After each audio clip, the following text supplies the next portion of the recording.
So last night I rode the Bright Line for the first time in a couple of years. I mean, at least 4 or 5 years. And Larry, I have to tell you, it was a very pleasant experience. I mean, nobody got hit along the route. I mean, I met up with some friends who were in Miami for dinner and drinks, and I leave Boca around 7:30. I mean, it takes less than an hour to get there. I basically doze off the whole way there, so it beats driving. Meet up with them. I go to Wynwood. We have dinner. I mean, in and out, everything else. I was like, wow. I'm like, so this isn't that bad. And I would have left earlier, but here's the thing. I believe the Miami Heat had a game last night. So like the rush hour ones totally sold out. So, I mean, I'm like, I don't know the financials of Brightline right now, but it's not like people aren't writing it regularly from the look of it. So interesting. That's interesting. Just wanted to give you an update on what's happening in the world of Brightline.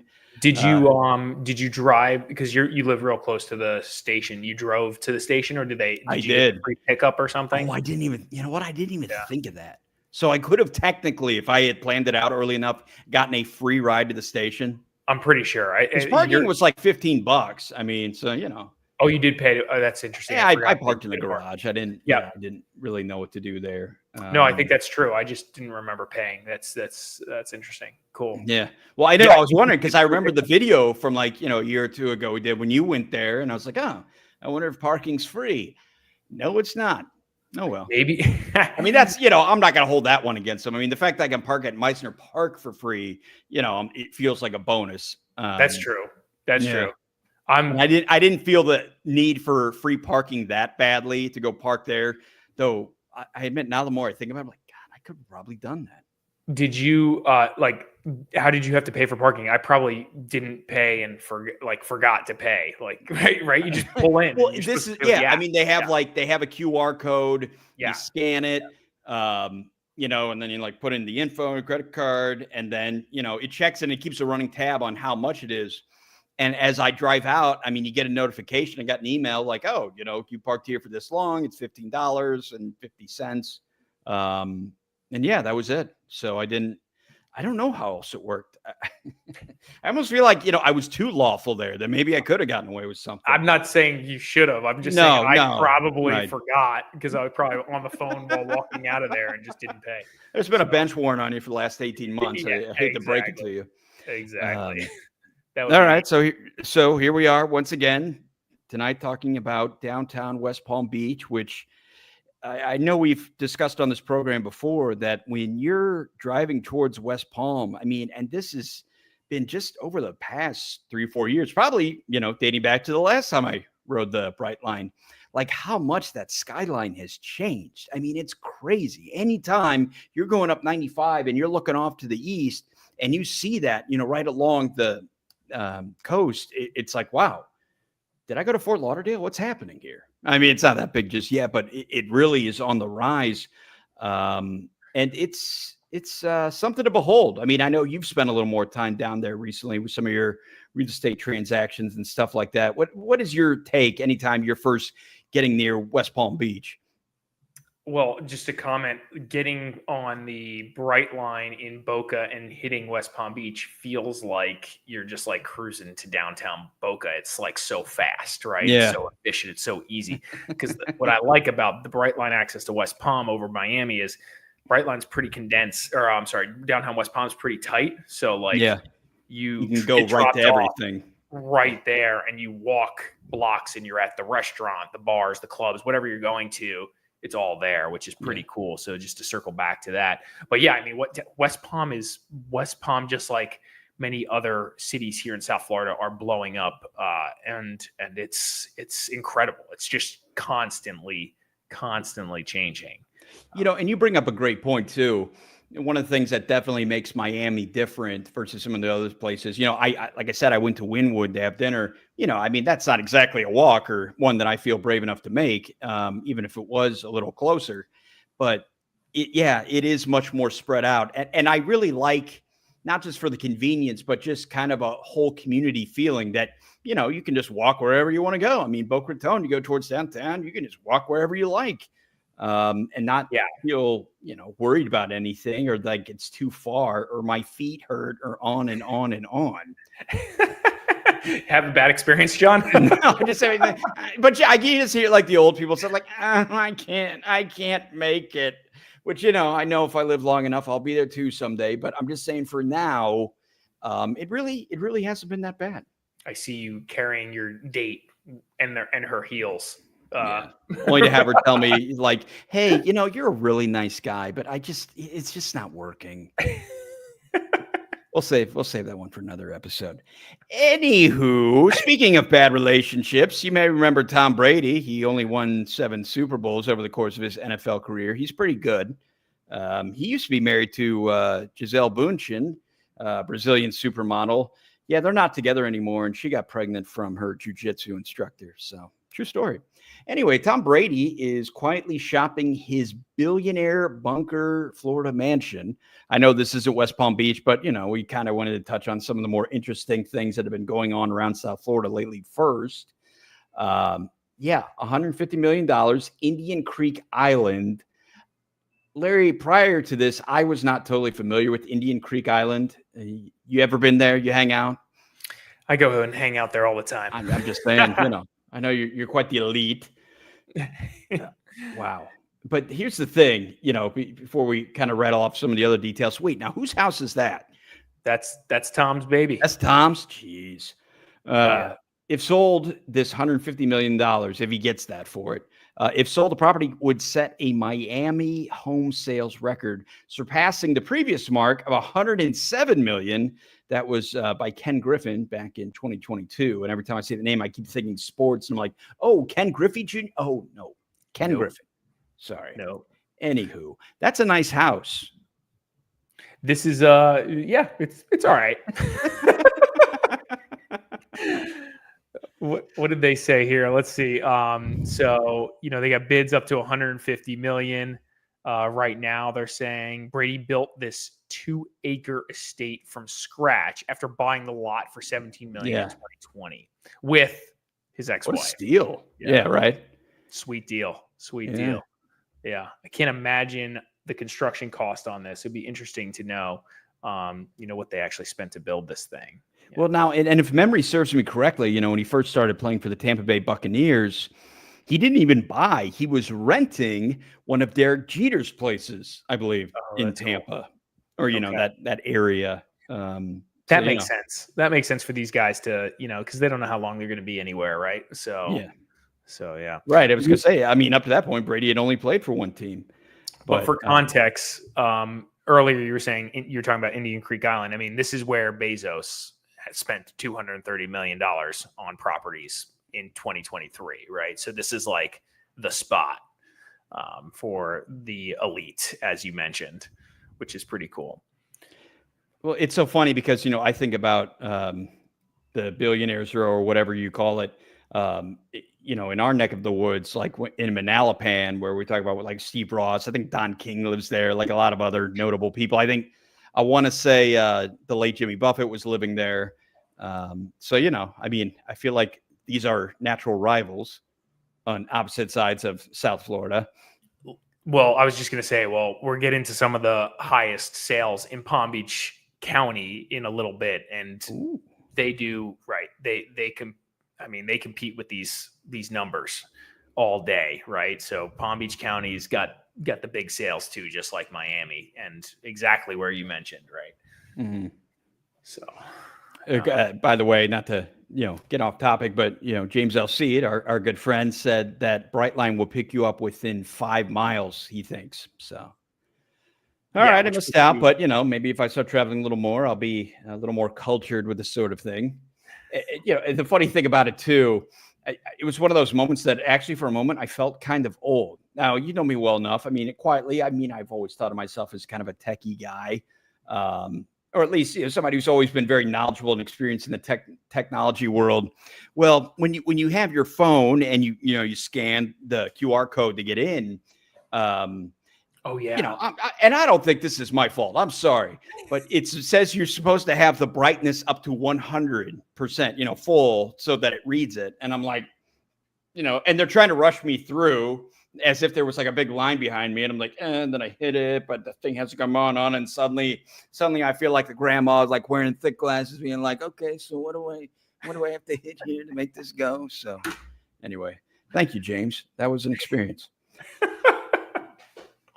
Anywho, once again, as we move on from our good friend Tom Brady and his beautiful home in Indian Creek Island, which has become oh my gosh, that's where Jeff Bezos lives too, or at least one of his places. I didn't realize that. So yeah, that's the spot. That truly is. I thought you were just saying that. Yeah. No, it wasn't just. I think I was just making this shit up. No, not at all. It's been a long never, day. It's been a long never. day. It has been a day. So, and you know what? 2024, that has been a year, and there was a lot of real estate transactions. You had a part in plenty in Palm Beach County, or in this case, Palm Beach. So let's touch on some of the most expensive real estate sales that went down in Palm Beach in 2024. Larry, get us started with 10 Tarpon Isle. $150 million sale. Oh, that's it. Not many places around the world have numbers this big, right? This is a big one. This was the highest dollar sale for the year of 2024. 11-bedroom mansion, 2.3 acre private island, renovated and expanded.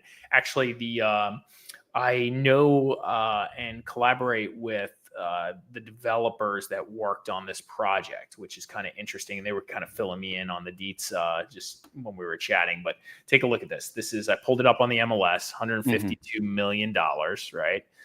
Recorded sale, mid last year, mid 2024, spent 118 days on market. Original ask price, $187 million per the MLS. And as we said, 11 bedrooms, 15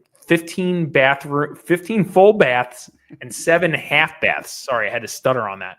5-car garage. I mean, how many half baths do you really need? Well, I was going to say, so I want to make sure I'm understanding this correctly. It had more bathrooms than bedrooms.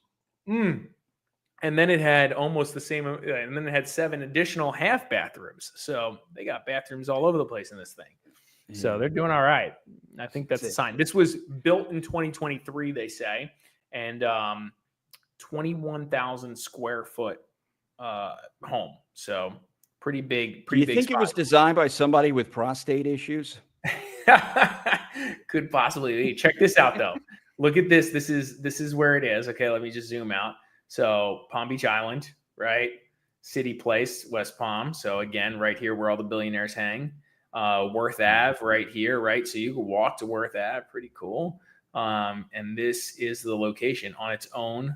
Top secret private island. Oh, I think we had a blog about this before. Yeah. Yeah, I think we did. This is what it looks like from the outside. Right. So check that out. Is that cool? That's cool. And then it goes like 20 stories underground because it's like a Bond villain's lair. Yeah, right. Exactly. Yeah. This is pretty neat. It's 150 million. This it better be the coolest thing ever, right? Yeah, so, I would hope. Yeah. What's interesting is these ceilings aren't like super they actually, I assume like vaulted ceilings for everything, but just from looking at the photos and that's a cool room. That's cool. That's an epic view. I don't think you can get a better view than that. Holy shit. That's ridiculous. Yeah. And I'm surprised, like when you have a place that nice and can afford it, I'm surprised you don't have, like a yacht that's bigger than the house parked out in front of it. Right. Yeah. I mean, they've got this neat little boat, but yeah. And you know what? I was going to comment on that from the aerial. It looks like they have a big dock there, but they probably didn't want to block the view more so than anything. If you're thinking, how am I going to show this house? Putting that big yacht right there blocks. That's true. It does kind of take away from it. Yeah. Mm-hmm. Absolutely. I do think so. So this is incredible. Anyway, 10 Tarpon Isle. 10 Tarpon Isle. Congratulations for your most expensive real estate transaction of 2024. And then there's a close second, 140. Yeah. So we're putting numbers up there. Like this is big. Yeah. I wanted to show, I pulled this up, just did a quick MLS search and said, like, show me anything over 50 million on the island. And you could see what's kind of interesting is You got the $152 million sale. There's a few off-market transactions in this range here too that aren't accounted for on here. But if you just look at this, look at how many actives. 1, 2, 3, 4, 5, 6, 7, 8, 9, 10, 11, 12. This is from like Del Rey to West Palm Beach on the island. And you can see some big numbers here. 54 million to 95. Oh, here's something I wanted to share. $285 million ask price, 14 days on market. Oh, wow. Can we look at that one? $5,700 a foot.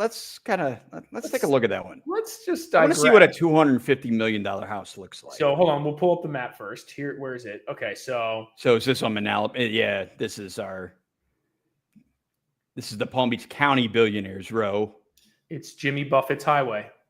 Yeah, I know. I saw they renamed that after I assume it's unreal. Passed. Oh wow! So it's the okay. whole. So this is goodness. it all right here. Let's take, and this is the spec build. So they're selling the house, probably not completed. It would be my reaction because these are renderings. It looks like so brand new construction on the ocean. So they're selling it for that much, and it's not even finished. Yeah, but they're going to deliver it finished. That's typically how it goes. Mm-hmm. So don't worry, John. All right, I'm just I don't want anybody to feel like they weren't getting a good deal on it. That's all I'm saying. Bowling alley. All right, that's what I'm talking about. Sweet. Even your cars get a view. Oh, geez. You got to have a view for your cars. Shooting range. Okay, that's good. That's good. I mean, this is pretty sweet. So, and we don't spend for how much again? Time. Yeah, we don't spend too much time on this. $285 million ask price just went on the market 14 days ago. Square feet under air, it looks like 50,000 square feet under air. So 2020 is the completion target, it says here. So geez. I didn't even spend too much time on this because it was just wild. But this ocean to intercoastal masterpiece. Well, isn't every home like right along that strip, ocean to intercoastal? I mean, some of them, yes. Yep. I mean, who else would want to live there? Most of them. Jeez. Now, and I actually was thinking about this too when we were talking about Tom Brady's place. I see that list, all those 50 plus million homes, all, active. I mean, do you feel like most of these homes were purchased as an investment? I mean, nobody actually wants to live there. They just want to, they know it's very valuable. It's almost like buying, expensive artwork, knowing like, I'm just going to hang it somewhere and I just want to sell it when it appreciates. Is that, I mean, do you get that feeling when you look at this stuff? I think in some cases there's financial incentives to do this. Like you get massive depreciation. Which, if you're a big earner, it depends on your financial situation would be my thoughts here. So they some of it is to claim a homestead, I would guess. Yeah. Mm-hmm. I'm not in that level, John. Well, I'm just, no, but the lay of the land, the business. Totally. That's why I asked. Totally. And just to comment on this other one, that's 148 million. This one was done off market, which is interesting. Oh, it was by a private equity guy. So there's not really too much info on here about this one, but off market, which is unique and interesting. Earlier last year as well, right? Again, just if you can see this in the corner, let's see if this loads. Let's see if it happens. You could see it right here, right on the ocean front. Huge. Mm-hmm. So yeah. And that one was 148 million. Oh, 148. That was the North County Road. Okay. Yeah, and there's a few other sales that transacted off market, which is what I was commenting on earlier. There's the next one, a lot that sold for 85 million, and this is likely to set a record for a price of a vacant lot in the area. And so you can see this again, also in that general area, Palm Beach Island area, direct ocean access, pretty big lot. So how many? 1 acre, just for context. $85 million for 1 acre. Woo! Big numbers. It's an expensive acre. It's an what stood out to me from looking at the notes on that place was that it was originally built back in 1919 by Addison Meisner. You know, the guy that seemingly everything in Boca Raton is named after. This is the one for 148 million. You're saying? Yes, I'm sorry. Which is super cool. I mean, that in itself is part of the allure of that $148 million deal, right? Yeah. So interesting for sure, without question. So that's got to be a very special house. The next one on our list was 81 million, and this is a 1970s beachfront house, previously owned by the Barnes and Noble CEO. Right. Yep. Was that the one? Is that the one in Royal Palm? This one is not. No, it's not in Royal Palm. This is all like kind of like in that billionaires row area. What's cool about this here? They have this up for a lease right now. They have it listed active for rental for $125,000 a month. Some of these, so to your point, John, this is like an investment, I guess. I mean, it's Airbnb it with like a dozen people, I guess. I don't know. You're right. Gosh. Yeah. How many bedrooms are in there? Let's do the math here. I mean, what is it? Let's go in on this together. Well, I'm just saying, you know, I mean, hey, you know, we're young. We'll go have, you know, rent out a party house for a month. I didn't see how many bedrooms. This is 5 bedrooms. Oh, it's only 5? Yeah. For that much? And he paid $81 million for it. Let's go. And it's a 1970s home. So kind of interesting. I mean, good luck with that. In 1970, though, this was probably the most epic house ever. Oh, I'm sure. I'm sure. I don't know if I believe it's 5 bedrooms. That seems like that can't be right. The grounds are awesome. Look at this. Yeah. Super neat. Wow. Look at that gate. Epic. Very cool. Very cool. But again, rent it out for 125 grand, or asking 125 grand. And if you keep moving down, I mean, there's another one that traded for 74 million. Let's see, purchased by Palm Beach investor Harvey Jones. I don't actually know much about Harvey Jones. Off market, it looks like. I don't think I have the info. Let's see. This was 130 Banyan. Nope, that's the next one. So all I could dig up on this one was an off market pricing, 74 million.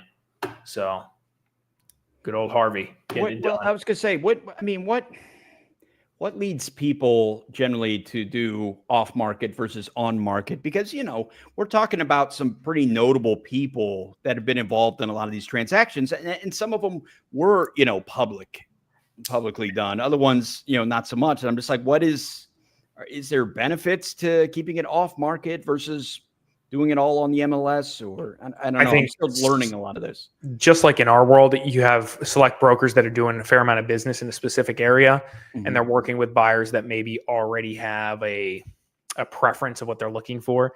And occasionally these brokers are speaking to these owners, and sometimes the owners will say, hey, this is my price. I'll do it at that price. If you have somebody, let's do it. And then they just kind of knock it out like that. It's super simple. So if 2 parties come together off market, that's great. And usually it's a select handful of brokers that kind of know what's going on, are in the know there and have the contacts. And if that doesn't come to fruition, then they bring it to market if they're real sellers, right? So, so I'd say that's probably how a lot of this happened. But just moving it along, we dwell on this forever. There's some cool ones here, though. I didn't know if you wanted to jump ahead or if we're going to talk about a few of the other. We could talk about a few of the others because I just found it interesting. I wanted to share. Let's see, what else did I want to share? The next one at 60 million, a 1924 home. I thought this was interesting. 130 Banyan. This was what this guy looks like. This is just like epic real estate. I mean, yeah, I'm just impressed like how well preserved that is, because I mean that looks like a page out of like a history book. And so this traded for 11 million in 2020, and now it traded for 60 million recently. Oh, so it's just kind of interesting growth in value here. So I don't know. I'd consider that a pretty sweet investment, but it's interesting to see these mega wealthy properties or mega expensive properties trade with that kind of growth rate, 6x or something like that. I'm sure they invested a lot. We have clients that have $10 million homes or $15 million homes that we're working with. And, the upkeep on a home like this is, you wouldn't even imagine the amount of money. The staff to just manage and keep a house in this type of condition on the ocean is bananas. But look at this. This is in 1920. This thing's selling for $60 million. This is insane. Yeah. Insane. Anyway, so look at this. This thing's and I feel like of all these homes we've looked at, it seems like this one was, had the highest return. Well, yeah, whatever the previous, whatever they had bought it for, there's no way they sold it close to, what they got for this. My goodness. I'm guessing there was some investment in here. These are older photos from 2020. I couldn't find the on-market photos. So yeah, it's kind of interesting. And so this was, renovated by a designer that's really well known, Victoria Hagen. So there's a lot going on there. And it looks like they added square feet, because they're saying here the total square feet was about 15,000. And on this previous listing, it was older. So they probably added a house and property to it and stuff like that. But yeah. Mm-hmm. And then the next one, 1952 build, selling for $51 million. This one, another one after that, just to move it along. This is kind of interesting. This one, let's see, that was built in 2018, just rented for $120,000 a month and sold for $51 million. And again, we're all right here on that Billionaires Row area in Manalapan, etc. So very, very cool. But again, like, the houses are very unique. They're not as high ceilings in some of these cases that are selling for these kind of these prices. So, but we'll continue moving along. We'll jump out of this stuff. Let's get into what we were going to talk about tonight. Okay. Right? Well, downtown. Excuse me. See, I'm jumping around on the banners here.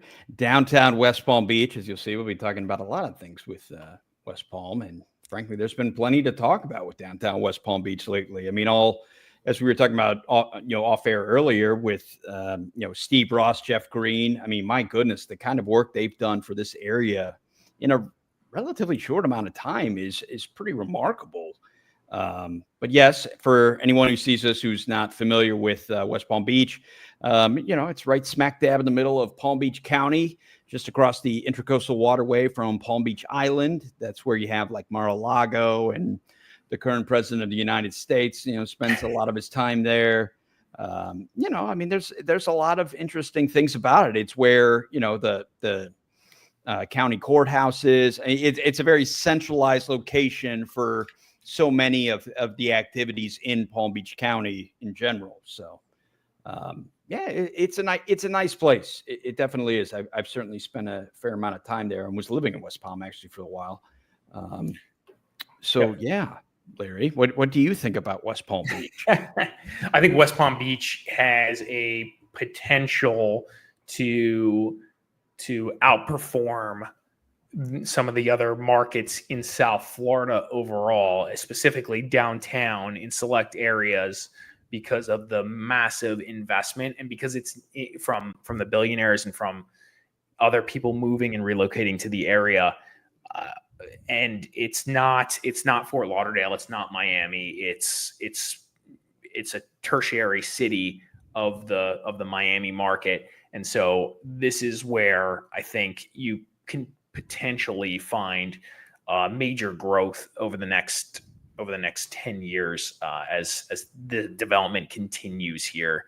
And as the population tends to move north down here, they over time, people escape or leave Miami and move north, right? And then we also have people relocating to South Florida that don't want to be in Miami or don't want to be in Fort Lauderdale. And we're seeing a lot of that because the density is a little intense. It's a little different of a area.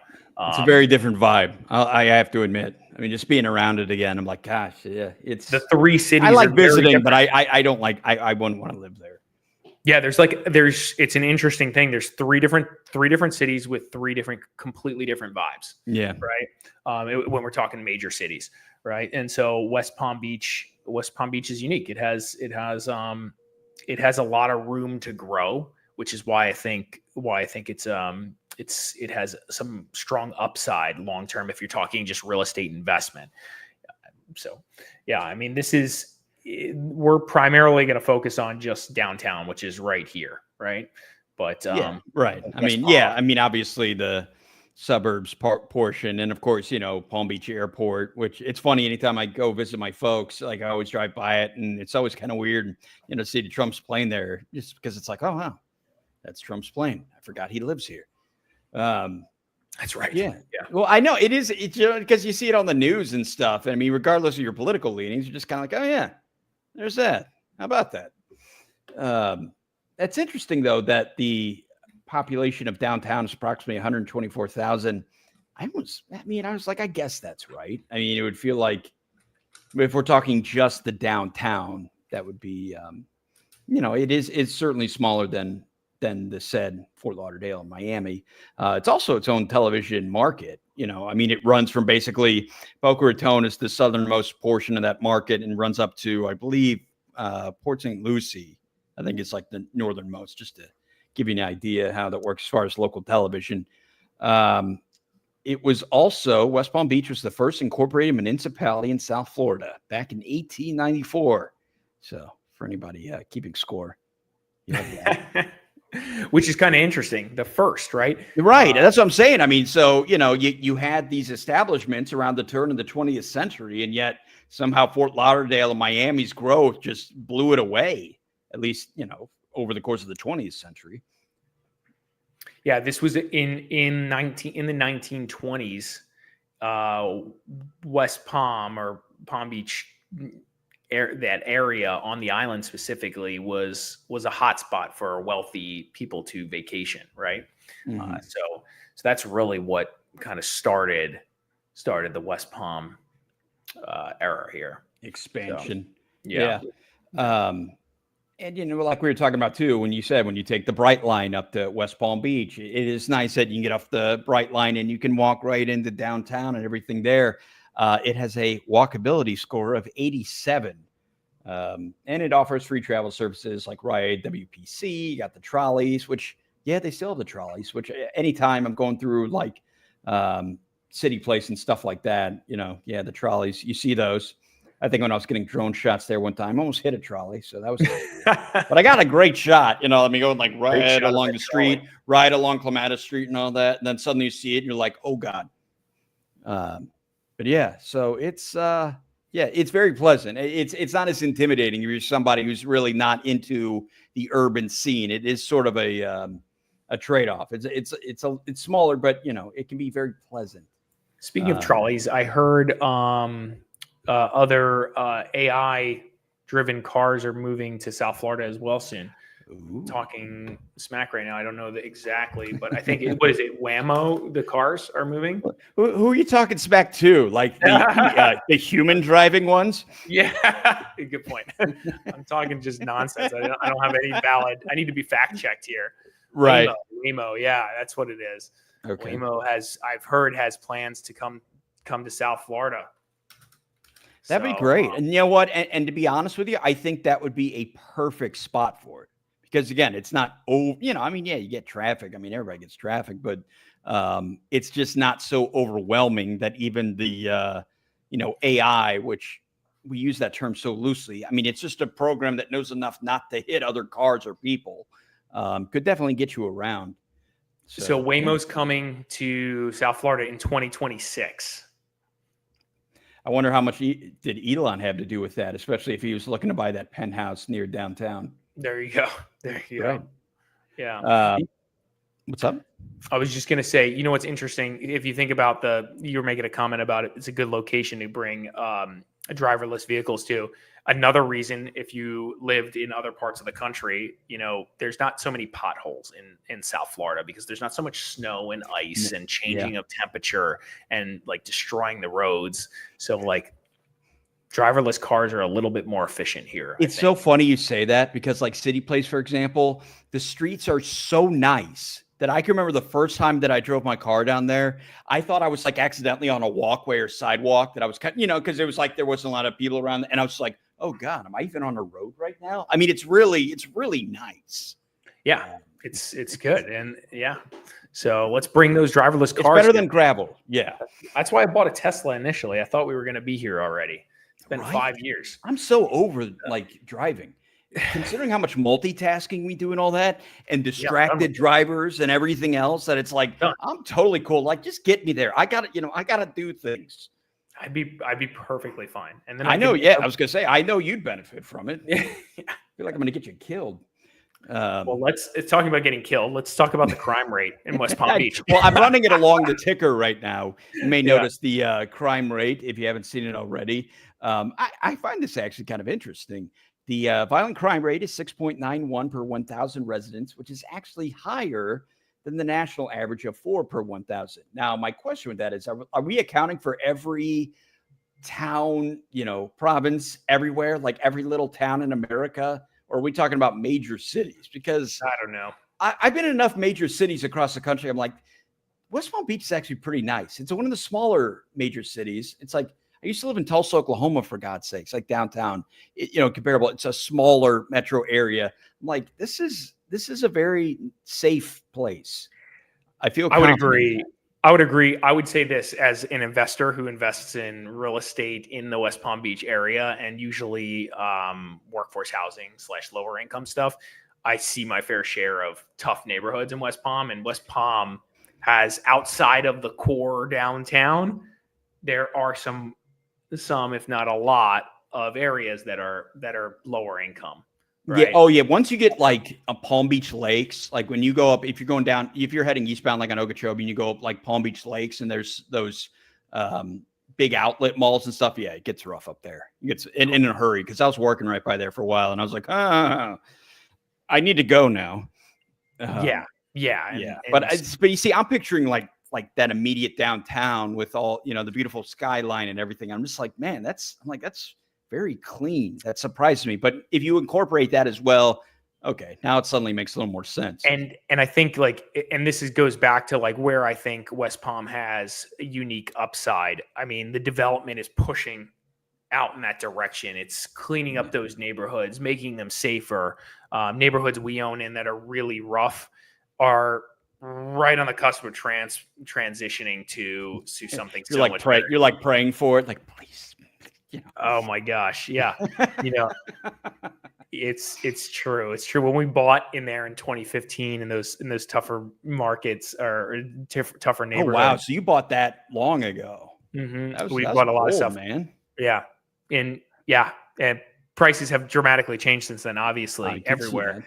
But some of that's priced in, if you will. Like, I still think you're going to get more gain, but it's just harder to buy it now in those tougher neighborhoods because you're paying up for the opportunity, but you're taking a lot of headache short term as an investor, right? But I still believe that there's a lot of growth to come in those surrounding neighborhoods, and we'll talk about that in a little bit, because there's some neighborhoods in West Palm Beach that I'm like, oh my God, it's so expensive, and there's so many people that are moving here. We'll get into that.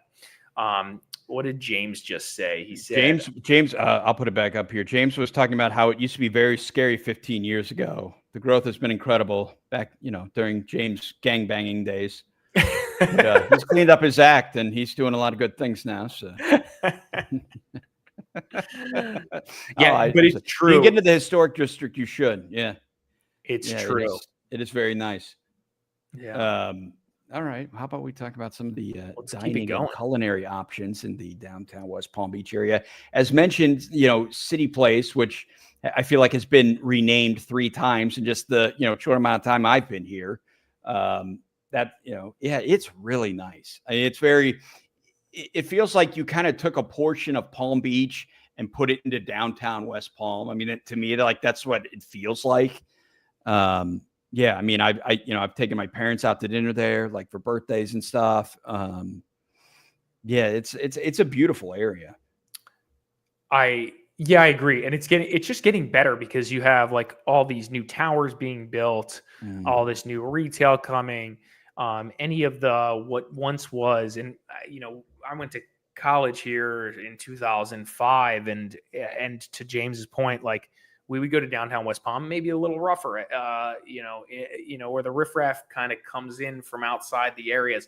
And now it's just like the expansion of the growth and the changing and improving of those surrounding areas are just making it even more nice and safe and walkable and clean, which is great. And then obviously recently, as we mentioned, the Bright Line being there, which is awesome, and all that. So James mentions the Bend. The Bend is really nice. I can remember I still haven't stayed there or even ate, but it was actually when you had me getting drone shots of like downtown West Palm. I got some shots of the Bend and I have it there, and I'm like, how it overlooks the marinas and stuff. I mean, it is a beautiful view. And it's funny, going back to when we started, and I said that, I was meeting some friends in Miami. They actually initially wanted to stay in West Palm. They saw like the Bend. I mean, it's like over $1,000 a night, evidently. So, I mean, you're prepared. Yeah. Which I was like, I knew it'd be a lot. I'm like, well, if you're prepared to spend, it's very nice. I can't do it justice. This is like kind of a chain. So, but I really like, this is totally different, but I really like True Food Kitchen, in downtown West Palm. It's great. It's super healthy, but the Bend is like a totally different. Yeah. And Elisabetta's right there too. I've been to Elisabetta's. That's very good. Yeah, that one's great too. I've been there too. Man, there's so many, like, to even just like bring up restaurants. There's like 100. Like probably more, right? And I haven't been by there in a while, like, because I guess you got that ice rink out in the back of it now. It's there till March, so if you feel like ice skating outdoors in Florida, you do have that. Just want to make sure if we don't touch on that later. Yeah, I don't think we have that in our thing. We've talked about it before, right? So yeah, so that's always good to know. And then Clematis Street. Have you eaten on Clematis Street though? Exactly. Yeah, Greece. I've been to Greece many times. If you like having a beer, they have like a huge. I mean, you go and it's one of those that they got like the chalkboard that has 4 dozen different kinds of beers. And I'm no craft beer snob or anything, but I do like trying different stuff. And if that's your thing, Greece is perfect for that. And been at Rocco's Tacos, like right across the street many times too. Oh, Rocco's Tacos is great. Oh yeah. Which, right. I mean, you got, them throughout South Florida, and they're great every single one I go to. Greece is kind of cool. Just, it's like, to your point, it's not like, it's just a chill spot, grab some burgers, enjoy yourself. Right. Yeah. Nothing complicated. I think, I was going to show off Banco Cantina. This is kind of neat, right? Take it to the Banco. Banco, take it to the Banco. Here you go. This is kind of wild. Christmas time at Banco. Oh, wow. No, I haven't been there during that. Yeah. Kind of neat, neat location as well. Man, they have so much stuff. Wow. This was another one. Where is this? Clematis Social. Kind of a wild vibe here. It's kind of nice. I remember when that opened a couple of years ago. I guess they're still going. Good for them. Yeah, rocking and rolling. I mean, right, because that sort of thing. I mean, they just, or at least they'll change ownership and names like every 6 months. I don't care where you live in America. I mean, that's one of those things. Oh, totally. Man. Oh, they got skee ball? Man, I was really missing out. Yeah, it's kind of a pretty cool scene on the outside too, right? Yes. So. No, they had, all the kids were lined up like out the door. I was actually across the street somewhere and I saw them like, oh, here we go. It's awesome. It's awesome. I was going to mention Pura Vida also, which is in downtown. I like that place a lot. I don't know if I ever went there. Let me see. Hold on to show you. I don't think I've ever physically been there. I've gotten food from there, like ordered delivered. Pura Vida, great, pretty popular. I think it's I don't know if it's a Miami spot or originally in Miami, but it's not cheap, that's for sure. Yeah. But it's good. It's good. I mean, nothing's really cheap anymore, but so I feel like there's like a hierarchy to how these restaurants go. If they're successful in New York or Miami, Palm Beach County is where they're going next. Totally. I feel like pretty universally, that's how it goes. Or it will go from New York to Miami to Palm Beach Couny. Well, you have so many people that are in between those two cities, or the 6th borough, right? Yeah, the 6th borough. I haven't heard that in a while. Yeah. I mean, you just it's brand recognition. James is saying La Panteria is a good spot. I haven't been there. Yeah, I haven't been there either. That's a good one to put on the list. and getting some positive feedback on Banco Cantina. This place is supposed to be good. I haven't been here. It looks kind of unique. It's called Rhythm Cafe, which is interesting. Let's see. Now, where is Rhythm Cafe? I don't think I've heard of that one. Let's see. I got it on the map here. I think it's is it on the south end? Let me make sure. Nope.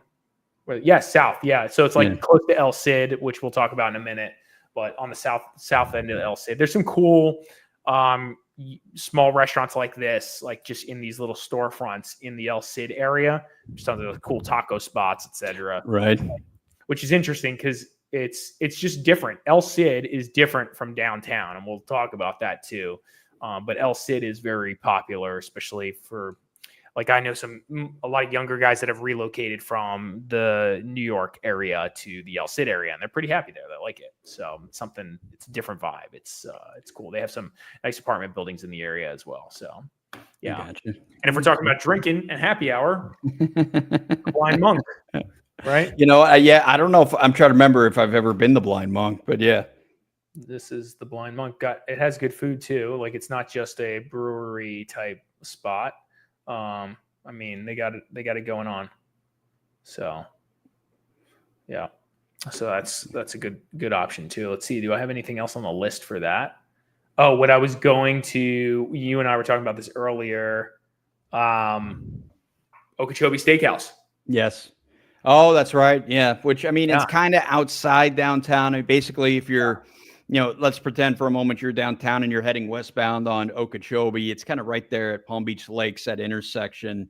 Like I said, the holidays last 2 years, my dad has, ordered, pre-cooked, not pre-cooked, excuse me, like raw sirloin and stuff from there. We barbecue it, and I mean, it is delicious. I mean, we've, the whole family's there. I mean, really, it's, I give my father credit. I'm sure he does a good job on the grill, but man, it's like, I feel like I couldn't mess it up. It just, the quality of the meat is so good.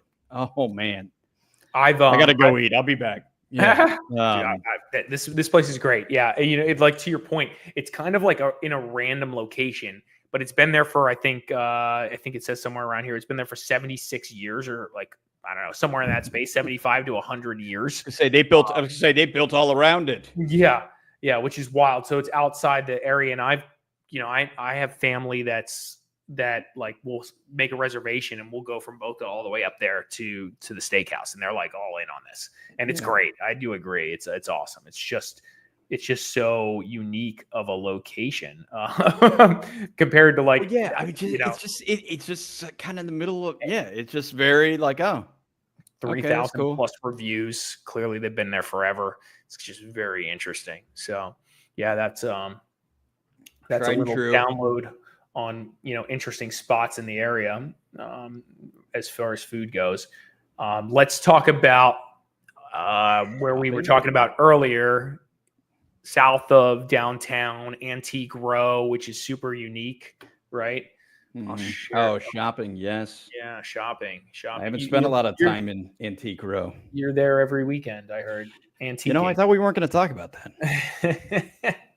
Antique Row, super, super interesting. Just a ton of antique shops, all in this area that you wouldn't have guessed, right? So here's downtown up here, and Antique Row is like down this way, right? Just all over here, and there's just a ton of antique shops all along this way, and mixed in is good food, mixed in is arts shops, like just really cool, unique place to go hang out. So if you're into just checking out art, it kind of makes you wonder, like 100 years ago, like what that area looked like, assuming those places are around a century old, that, you had like that downtown West Palm Beach, and then you just go a mile down a dirt trail, and then, we've got these new shops that are now antique shops.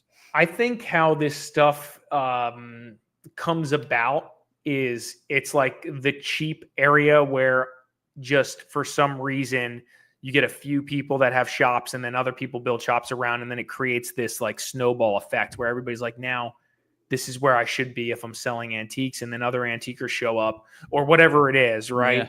Or something. like just like Wynwood, same thing. Like it was the cheaper place to have in Miami. It was just the cheaper place to have your art studio or whatever. Yeah.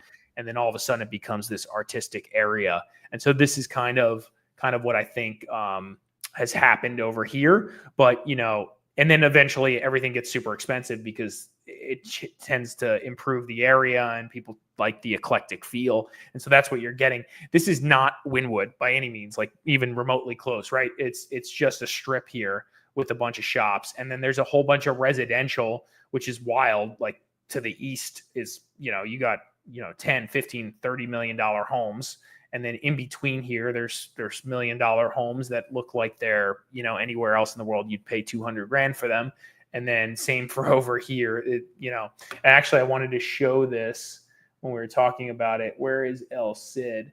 So El Cid is just north of Antique Row. So unique neighborhood in Palm Beach, West Palm Beach area. And so you can see this is downtown. And then this is El Cid. And then I've just pulled up on the map, like a whole bunch of listings in the area, actives, like in between El Cid. Yeah, this is everything just on the market. There's about 116 places on the market in this area. And you can see this is called El Cid. And then you have Antique Row, like right here. And you can see the cheapest home in here is, you know, $500,000. And that goes all the way up to, you can see, look at how many 5 millions, 10 millions, $47 million homes, all in this very unique area. But let me just pick here. I'm just going to pick let's play the game. Let's guess what this looks like. All right. Right off Flagler. I was going to say, what, the $500,000 one's just going to be a shed? Yeah. This is a condo. Okay, hold on. Let's do this. Let's do single family homes for fun here, just because I think it'll be more funny. Okay, let's see if I'm right, because this is me doing this live. Okay. 1.3 million is the ask price. Right. Okay. Bingo. For 1.3 million. 1.3. Come get it. It's hot. It's a hot listing. Jeez, dude. So wood frame. How long has that listing been on market? That one's been on it for 100 days. 2,000 square feet, 1925 build. This is what you're experiencing over here in El Cid. It's got this mostly Dade County pine wood construction, built in the 20s, 30s to 50s era. And they're, I mean, just look at these prices. Dude, look at these prices. Every time I feel like I've seen it all, that baffles me. $5 million. Here we go. All right, here's $5 million asking price. I mean, it's like they're nice, but personally, I'm not doing it. And it's like, I know location, but even so, like, come on. I don't entirely understand the allure of the El Cid location overall. I get it's close to downtown, but it's not walkable to downtown. It's still not like the nicest area, in my opinion, because most stuff is 1920s to 1960s construction. So you either have to really upkeep these homes to make them look good. So I don't think they look as nice. But again, it's really downtown adjacent. And as time goes on in West Palm Beach, I mean, if you own something right next to downtown Fort Lauderdale or you know, downtown Miami, wherever that is, there's so many different downtowns, arguably, like the financial district, it's going to be worth some serious money. So that's kind of, I think, what we're experiencing here. So, like, for example, if you ask me for my quick investor tip, and I'm going to give away my thoughts here, but like even this down here, the south end, just a little further from West Palm is also, and this is West Palm Beach still, is also kind of expensive, kind of pricey. Nice neighborhood, but really quick and easy access to West Palm. Not a bad area. Maybe good Airbnb markets here if you can get something affordable. Now that would make a little more sense. That looks like a bed and breakfast type place, totally, you know, and you market it as an Airbnb. Yeah. Yep. So that could be the move, the play there, but still, it's kind of expensive to make the math work, in my opinion. Otherwise, I'd be doing it. But then, as soon as you cross over into Lake Worth, which is this canal here, does it take a nosedive? Prices were cheaper. We'll put it that way. And, prices have all gone up quite a bit, but we historically were buying or trying to pick up stuff here. And so we own stuff in this little sector, like North Lake Worth. For that reason, we just felt like, well, the difference between price across this canal to me I don't really understand the difference in quality of life. I know, right? I mean, it's just it's like it just gets a reputation, and I'm like, I've spent enough time. I'm like, it's not that bad.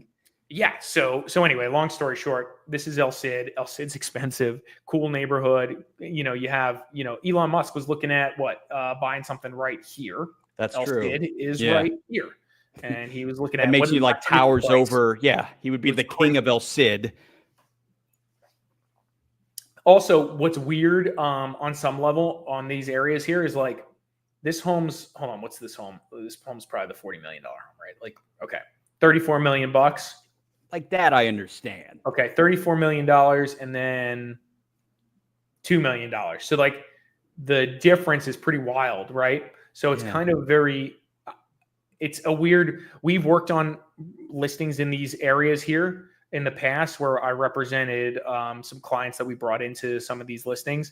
And there was just always this hurdle of, I'm going to spend what? I'm going to spend 10, I'm going to spend 20, I'm going to spend 30 million on this stuff. And then right across the street is somebody whose home is worth 2 million, or in Lake Worth, it's even crazier. It's like 400,000, 500,000, and then 5 million on the water. So it's like they had a hard time processing that, that difference in pricing. But anyway, interesting. Moving on. All right. Well, we do we want to talk about the Worth Avenue? Let's talk about Worth Ave. Okay. Which for people that aren't familiar, I mean, basically, when you picture Palm Beach as like bougie and everything, that's the bougie part.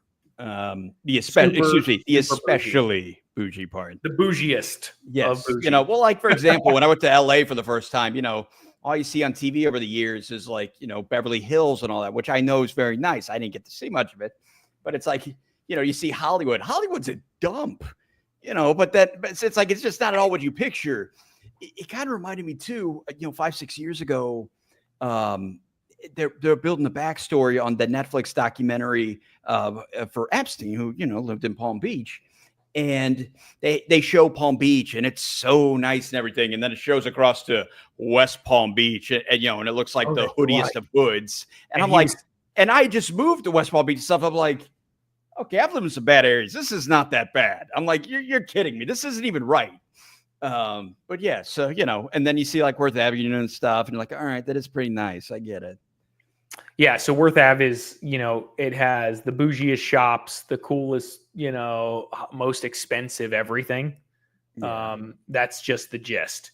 Great, super. This is a good example here. Very it's just like really, yeah. It's got the clock tower. Yeah, it's a really cool place to go walk and enjoy the evening. If you're you make a reservation for dinner in the area, really cool restaurants. There's so much else going on here. The Breakers is close by, right? Yes, which is another one that's about as nice as you can ask.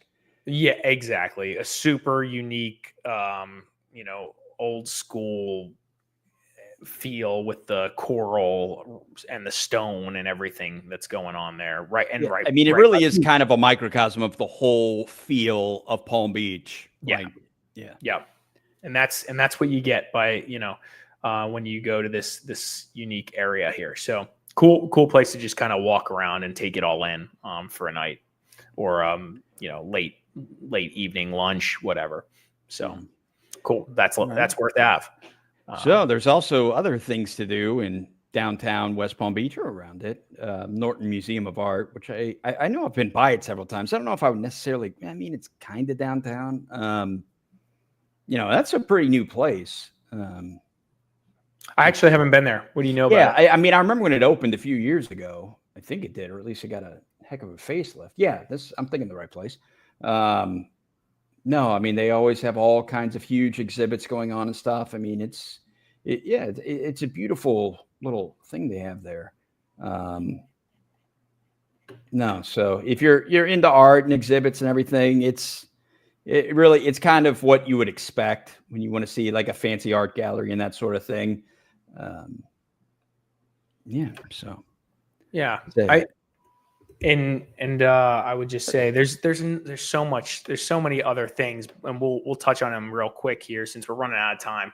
But because there's a few new construction things I think we'll touch on real quick before we go. But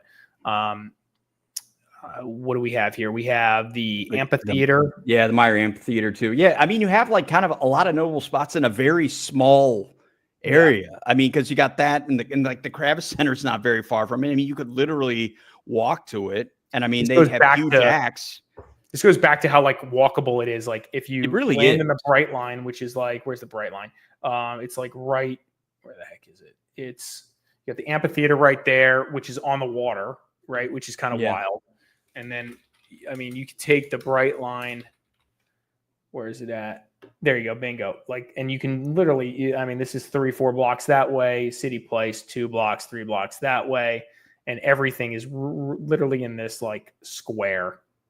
And then if you want to cross over to go to like Worth Ave, it's super quick and easy. I mean, very efficient. They got escape rooms here. You mentioned the Kravis Center, right? Yep. Yeah. A ton of stuff. Right. I mean, I get ads on my phone all the time about, acts that are coming to West Palm Beach, and they're always at the Kravis Center. I mean, because I remember when, I guess the last time Jerry Seinfeld was there, I mean, I didn't feel like dropping a couple $100 for a single ticket. But, I guess when you're the top comedian in the world, or one of, you kind of command that. It's like, hey, somebody's paying that. But yeah, it's like they have all kinds of, off-Broadway type shows there and stuff. It is, it's a very nice venue. And then what's really cool, which comes around every year basically, is the yacht show, right? The Palm Beach International Boat Show. Mm-hmm. And that's kind of like right in this area where they have all the boats, and you're kind of like walking along around Flagler, and there's just yachts and boats everywhere. Which is awesome, and it's a great event. That's one of the bigger events in the area. $1 billion worth of boats down. Yeah, and you see, I remember my first year in West Palm, and I remember like being around there when it was going on. I had no idea, and I was like, "What the hell is with all this traffic?" And I was like, "Oh, wow, that's a big thing going on there." Okay, cool. Yeah. And then some overview, which we already kind of touched on a little bit about how expensive it just is here. The median home price, according to this stat, now we have other stats that, everything is close, but not always the same. The median home price in downtown West Palm Beach is $960,000. Yeah, it's a city. All right. Yeah. I get that. The average rent price is $4,900. Which is higher than 95% of the neighborhoods. What do they think they're New York? I mean, but yeah, sadly that doesn't surprise me. Yeah. Yep.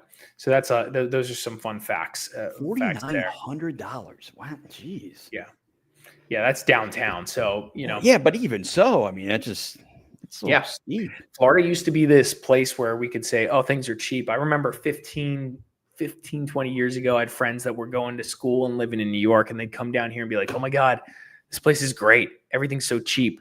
Food's cheap. This is cheap. That's cheap. Now, like my business partner who I buy the multifamily properties with comes down and he goes, this is New York pricing. This is exactly the same price. Everything's the same.